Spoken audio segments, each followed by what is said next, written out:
राहुल गांधी ने न्यूज 18 से बात करते हुए कहा कि मुझसे जिन मसलों पर सवाल किया जाता है मैं उसका जवाब देता हूं। बीजेपी की तरफ से कहा जा रहा है कि राहुल गांधी विदेश में जाते हैं, छवि देश की खराब करते हैं, नौटंकी करते हैं, और राहुल गांधी प्रधानमंत्री ने कहा कि जो लोग इमरजेंसी लगाए वो लोग असहिष्णुता की बात करते हैं।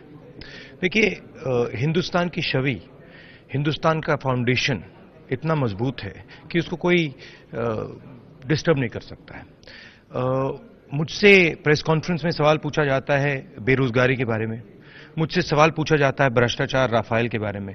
अब मुझे जवाब तो देना ही पड़ेगा। मैं ये तो नहीं कह सकता हूं कि भाई मैं आपको जवाब नहीं दूंगा।